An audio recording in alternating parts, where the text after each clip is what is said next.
Yesterday, the Central Housing and Planning Authority held the first of several public outreaches. The aim is to educate citizens about the rules, regulations, and guidelines. Given the CH and PA's location in Georgetown, local democratic councils and municipalities hold an important place in enforcing the housing authority's regulations. This is the first of outreach session that we will be hosting by the Planning Department to engage with the local democratic organs of the 10 regions. It is a very important event for us. The program is shaped in a way to attract your interest and to get you engaged in a productive way. So we are aware that some of you are new to the system and you need to be aware with the functions and responsibilities that were delegated to the local authorities with regard to building regulations. Denise Pilou was the chairperson for the event.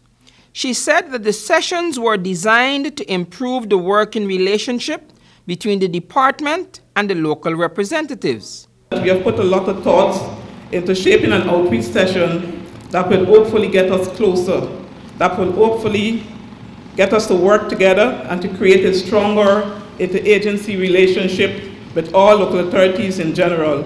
Jermaine Stewart, Chief Planning Officer of CH and PA, said that the sessions are part of a larger set of initiatives. This session is one of the follow-up actions coming out of the National Planning Forum that was held last year. Stewart's presentation dealt with defining the nuances between planning and building regulations. Stewart noted that persons regularly confuse the two.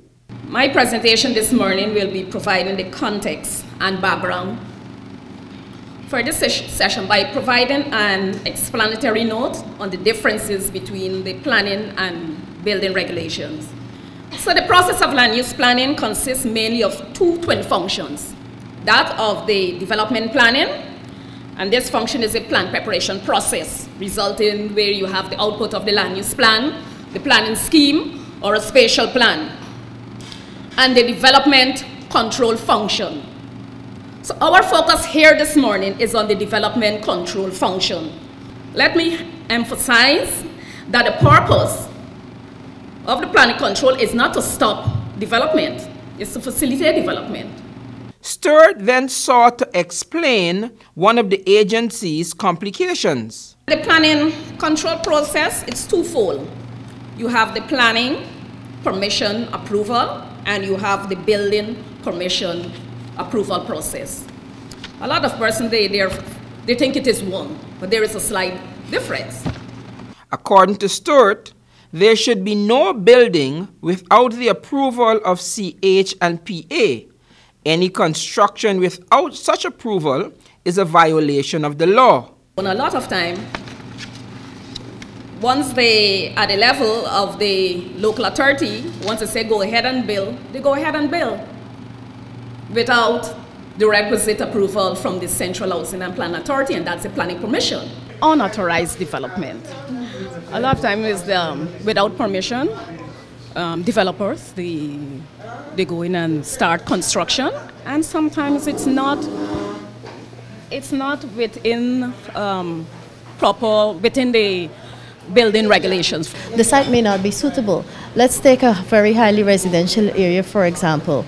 Okay, I got this lot here and I decided I want to put up a furniture making facility.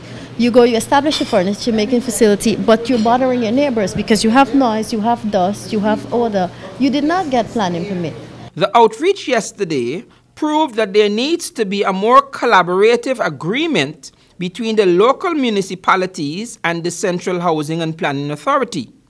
Until then, owners and contractors will continue to pit the two agencies against each other, and the building codes will be bypassed or ignored, sometimes with deadly consequences.